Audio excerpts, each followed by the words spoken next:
Today is the beginning of the rest of your life, and it can be very frightening. It's a new world out there. It's a mean world out there, and you only live once.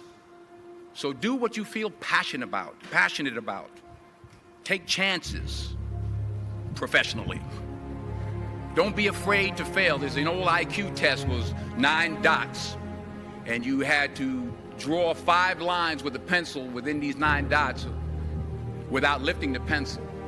The only way to do it was to go outside the box. So don't be afraid to go outside the box. Don't be afraid to think outside the box. Don't be afraid to fail big, to dream big. But remember, dreams without goals are just dreams. Nelson Mandela said, "There is no passion to be found playing small and settling for a life that's less than the one you're capable of living." Now, I'm sure in your experiences in school and applying to college and picking your major and deciding what you want to do with life, I'm sure people have told you to make sure you have something to fall back on. Make sure you got something to fall back on, honey. But I never understood that concept, having something to fall back on. If I'm going to fall, I don't want to fall back on anything except my faith. I want to fall forward. I figure at least this way I'll see what I'm going to hit. Fall forward. This is what I mean. Reggie Jackson struck out 2,600 times in his career, the most in the history of baseball. But you don't hear about the strikeouts. People remember the home runs. Fall forward. Thomas Edison conducted 1,000 failed experiments. Did you know that? I didn't know that. Because the 1,001st was the light bulb. Fall forward. Every failed experiment is one step closer to success. You've got to take risks, and I'm sure you've probably heard that before, but I want to talk to you about why that's so important. First, you will fail at some point in your life. Accept it. You will lose. You will embarrass yourself. You will suck at something. There's no doubt about it. And I know that's probably not a traditional message for a graduation ceremony, but hey, I'm telling you, embrace it, because it's inevitable. And I should know.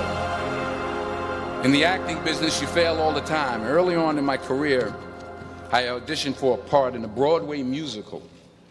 Perfect role for me, I thought, except for the fact that I can't sing.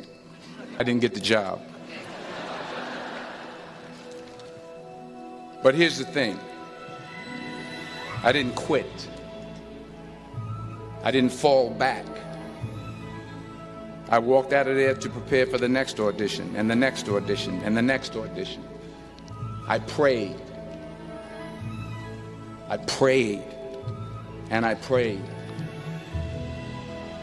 But I continued to fail, and fail, and fail. But it didn't matter, because you know what? There's an old saying, you hang around the barbershop long enough, sooner or later you're going to get a haircut. So you will catch a break, and I did catch a break. Last year, I did a play called Fences on Broadway. But here's the kicker. It was at the Court Theater. It was at the same theater that I failed that first audition 30 years prior. The point is, every graduate here today has the training and the talent to succeed. But do you have the guts to fail? Here's my second point about failure. If you don't fail, you're not even trying. I'll say it again.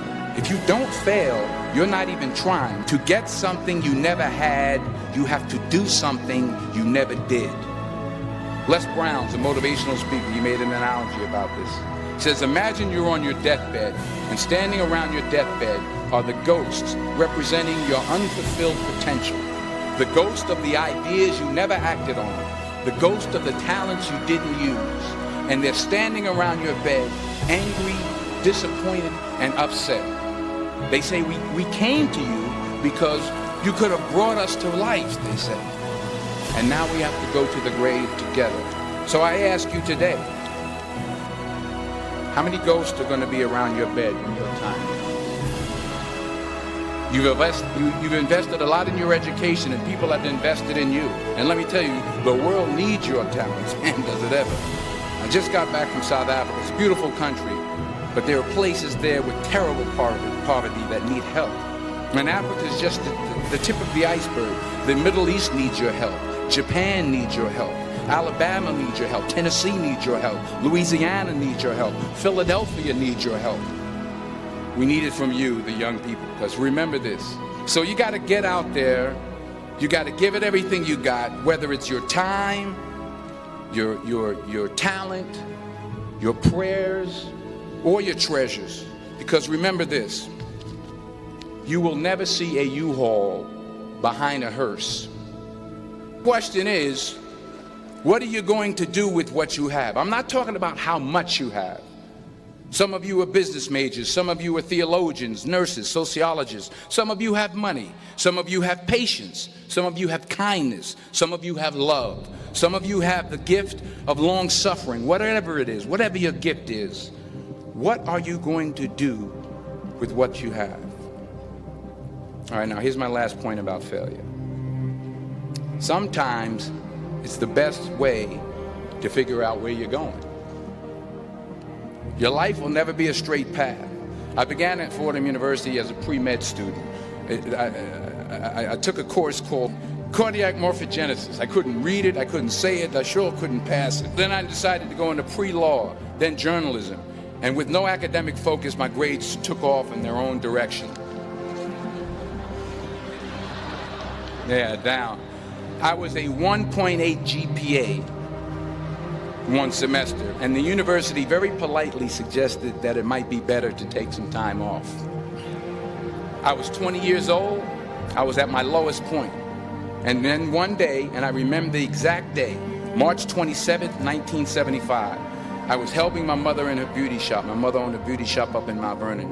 And there was this older woman who was considered one of the elders in the town. And I didn't know her personally, but I was looking in the mirror, and every time I looked in the mirror, I could see her behind me, and she was staring at me. She just kept looking at me. Every time I looked at her, she kept giving me these strange looks.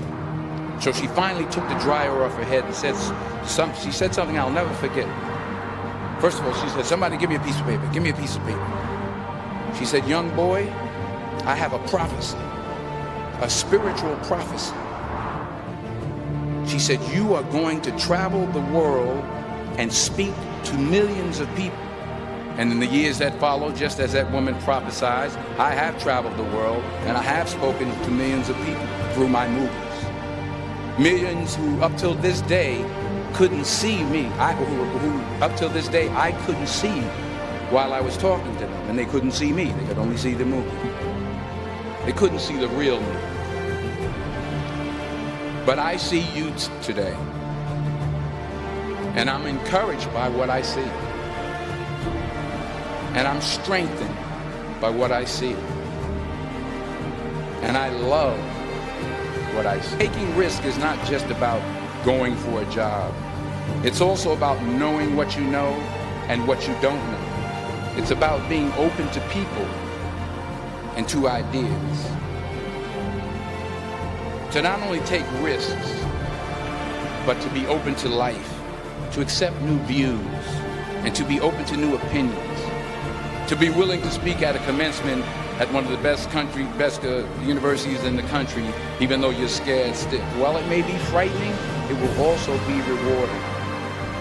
Because the chances you take, the people you meet, the people you love, the faith that you have, that's what's going to define you. Never be discouraged.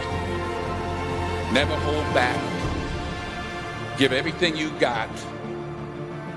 And when you fall throughout life, and remember this, fall forward.